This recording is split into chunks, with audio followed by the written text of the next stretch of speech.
It's the only culture which is still conscious that God is our making. Dissolving Him is the symbol that if you use your intellect right, you can dissolve the world. To reverse these roles is most important because if you determine the nature of your mind, something wonderful could happen.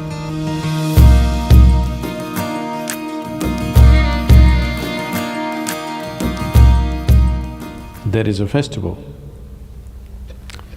in the months of August and September in India. It's called Ganesh Chaturthi. It is a god with an elephant face. It was not supposed to be an elephant, it was supposed to be a ghana. Somewhere one artist made a mistake and it became an elephant. It's called Ganapati, that means the chief of ghanas. So, they will make an image of Ganesh with clay, unburnt, and then they will paint him up nicely. Some people do without paint, some people will do with paint. And then they will worship him and huge festival, music festivals happening around him, big events. Some people build huge ones, 108 feet tall, big ones. But after that period is over, usually 1 week, 15 days, in different places, different times, then they will go and drown it in the lake or in the ocean, so that God dissolves. Create a god, create a frenzy around him, make him your entire life. For those 15 days or 1 month, there's nothing else but Ganesh. We eat what he eats, we only like what he likes, everything is about him, but then one day we'll dissolve him. Once he's dissolved, he's done. It's the only culture which is still conscious that God is our making. So, he is the symbol of intellectual activity because he wrote great scriptures and the sage who dictated the scriptures to him, the challenge for him from Ganesh was, he should not pause in the dictation. He must continuously speak and he will continuously write. He said, if you pause, I won't write further. It's a test for the sage, whether what he's speaking is really a fountainhead of his being or is it something scholarly that he makes up in his head. So Ganesh said, only uninterrupted dictation, if you do, I will write. If you pause somewhere, once I keep my pen down, I will not write again. So sage Vyasa spoke uninterrupted. It went on for months on end. Ganesh wrote without missing a single word, the best stenographer you can have. He is the symbol of human intellect. This is very symbolically right because this is the nature of your intellect. You can use it to consciously imagine something. Wonderful imagination, a man with an elephant head. An elephant head because that's the biggest head you can find on the planet. That means lots of brain. So, the symbol of human intellect, dissolving him is the symbol that if you use your intellect right, you can dissolve the world. Dissolving the activity of your intellect is no problem.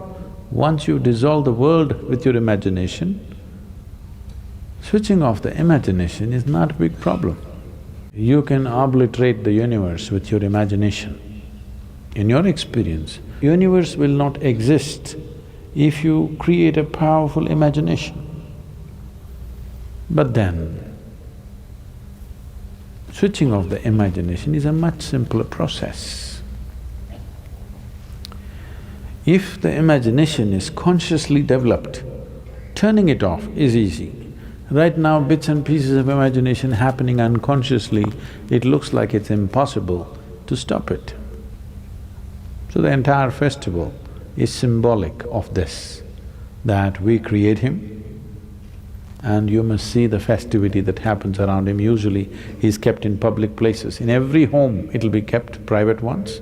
Apart from that, on the streets, big ones, many streets will be blocked for this 15 days to 30 days, traffic stopped, everything. He will be sitting right in the middle of the street, big celebrations, music, stuff happens around it, people live around him for this period. But when the time comes, they just go dissolve him and that's about it. He's done. Next 1 year, nobody thinks about it.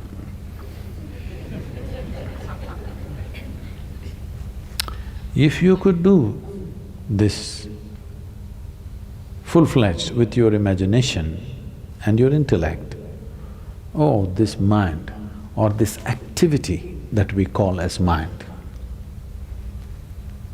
I want you to get this clearly. Your mind is not an absolute thing. It is only a certain type of activity. No activity, no mind. Yes or no? Suppose you have no thought at all right now. Do you have a mind? Oh, I have a mind, I don't have a mind. Yes, you have, because that's a thought. If there is no thought, there is no such thing as mind because it's a certain activity. Consciousness is capable of being here without the assistance of activity. Activity does not make consciousness. Consciousness makes activity. I move the hand does not move me. It's me who moves the hand. Similarly, it's me who moves the mind. It's not the other way round, but it's become the other way round. The nature of your mind has become you, isn't it? All the freaky stuff that your mind does has become your quality, isn't it? Now, to reverse these roles is most important because if you determine the nature of your mind, something wonderful could happen. If your mind determines the nature of who you are, it is an accident. Is it a terrible accident or not? That situations decide, but it's an accident.